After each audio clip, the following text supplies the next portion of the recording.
Louisiana is just 3 months away from the gubernatorial primaries, and we're up to 9 candidates vying for the top office in the state. This week, we are hitting a turning point with endorsements starting to roll in. U.S. Senator Bill Cassidy released a video endorsing Republican frontrunner Jeff Landry. Let's take a look at that for a moment. Today, I endorse Jeff Landry for governor. There are good people in the race, and I'm friends with most. But as I have traveled the state, Jeff has been the candidate connecting with the most people from all parts of the state. By the way, we're both fighting to make flood insurance more affordable and to get resources to restore our coastline. He and I both strongly support Louisiana becoming the leader in the new energy economy, which will create thousands of new high-paying jobs. And we both agree we must improve access to mental health services. These are the issues the next governor must address. Jeff plans to. Here to talk with us about how this endorsement could shape the rest of the election is political analyst Jim Inkster. Always good to have you joining us. Good to see you, Karen. All right, so let's jump into it. So how does this endorsement reshape the rest of the election? What is the effect going to be? This one is an endorsement that might not have been anticipated. After all, Bill Cassidy voted to impeach Donald Trump, the former president, who has endorsed Jeff Landry. So they're not on the same page about Donald Trump, but they are on the same page about who should be the next governor of Louisiana. Cassidy is backing Landry, and they did serve in Congress together for a couple of years. But it was not thought this was going to happen, and we'll see where it goes. But Bill Cassidy was censured by his own party for voting to impeach the former president. He may be trying to make amends for the candidate who's been endorsed by the state Republican Party. Well, do you think there are any other factors that led to this endorsement?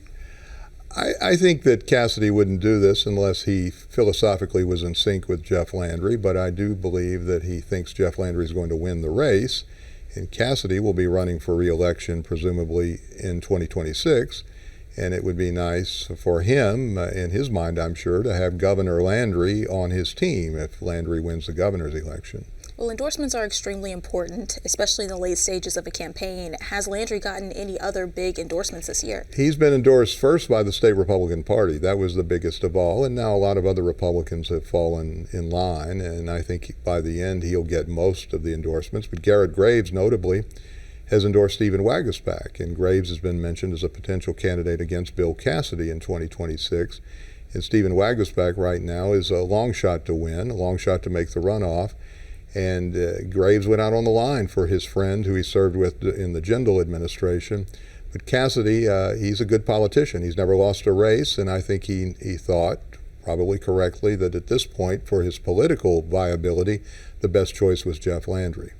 Well, let's talk about the other Republican candidates. At this point, there's up to about 4 of them, and you mentioned Waguespack, and there's also Schroeder, and those seem to be getting the most funding, besides Landry. Where do they stand in all of this? John Schroeder has a statewide position. He's treasurer, so he has an inherent ability, you would think, to raise some money, and he has, but he hasn't gotten a lot of traction of late.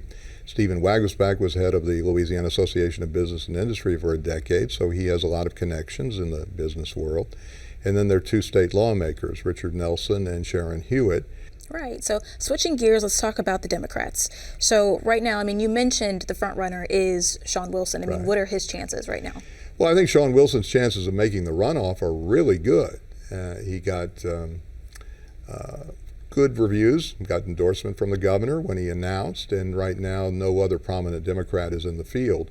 But if another Democrat were to show up in qualifying a week from now, then it would be a potential problem for him. And that's the big question. Will the field stay as is? Will people pull out? Will others get in?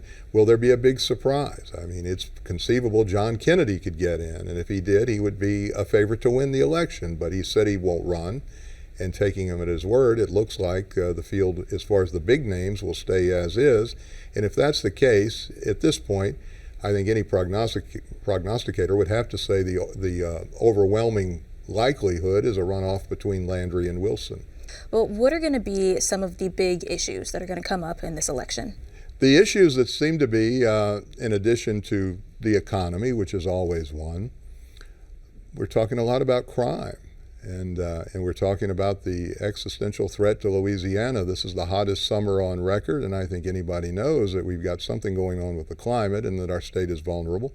So those are issues that will be important moving down the stretch. And education. If we're going to move forward as a state, we've got to do better in education, and we have to have a populace where more people are getting a proper education, getting degrees, and increasing their chances for success in life. All right, so economy, crime, education, and what was the last one? I think the environment. Basically, the environment. What are we going to do to keep Louisiana from just floating out to sea? Yeah, it is unbearably hot. Well, thank you so much for joining us. We appreciate it. Pleasure.